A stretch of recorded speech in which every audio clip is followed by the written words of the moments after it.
এখন আমরা শিখব অ্যাক্রসের ব্যবহার। ঠিক আছে, অ্যাক্রস একটা প্রিপোজিশন।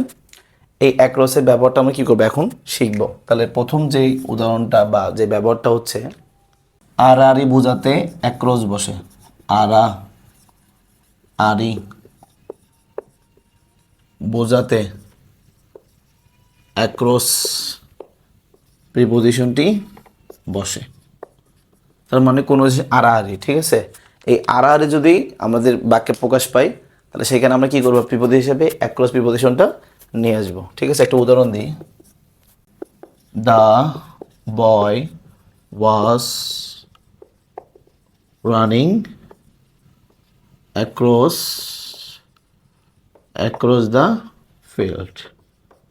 ঠিক আছে, দ্য বয় ওয়াজ রানিং, ছেলেটা মানে কি দৌড়াচ্ছিল, অ্যাক্রস দ্য ফিল্ড মানে মাঠের আড়াআড়ি করে। ঠিক আছে, আড়াআড়ি করে ছেলেটা কি করতেছে, মাঠের ভিতর দিয়ে দৌড়েই চলে গেছিল। 2 নম্বরটা হচ্ছে সর্বত্র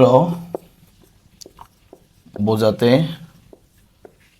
অ্যাক্রস প্রিপোজিশনটা বসে। একটু উদাহরণ দিই। Pohela Boishakh, Poila Boishakh is celebrated across the country। খেয়াল করি, পয়লা বৈশাখ দেশের সব জায়গায় পালিত হচ্ছে। এখানে সব জায়গায় মানে সর্বত্র। ঠিক আছে, আর এখানে কিন্তু সর্বত্র প্রকাশ করার জন্য আমরা কি আনছি, প্রিপোজিশন হিসাবে অ্যাক্রসটা বসছে। তাহলে সর্বত্র বোঝাতে প্রিপোজিশন হিসাবে কি বসে, অ্যাক্রস বসে। Poila Boishakh is celebrated across the country. 3 নম্বরটা হবে অপর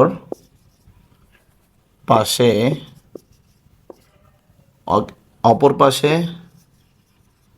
অবস্থান করা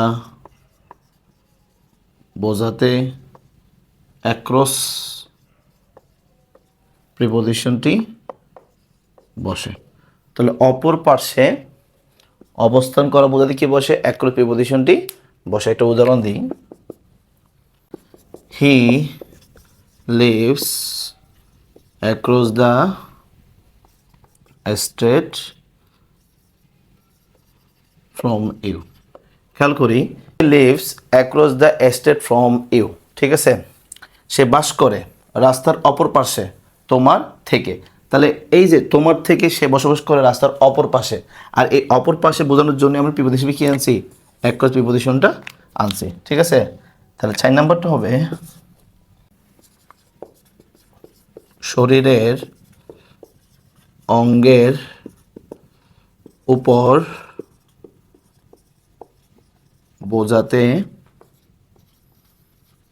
অ্যাক্রস বসে। শরীরের অঙ্গের উপর বোঝাতে কি বসে, অ্যাক্রস বসে।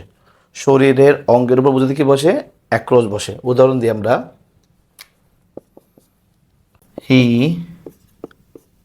Hit me across the face. সে আমাকে আঘাত করেছিল ফেসের উপর। তার মানে এখানে কিন্তু ফেস হচ্ছে কি, চেহারা, তাই না? এই চেহারা কিন্তু শরীরের একটা অঙ্গ। ঠিক আছে, আর এই অঙ্গের উপর সে আঘাত করছে, এই জন্যই আমরা কি বলবো, এই অঙ্গের উপর যেহেতু এটা তো শরীরের অংশ, সেজন্য কি বলছে এখানে অ্যাক্রস প্রিপোজিশনটা বসছে।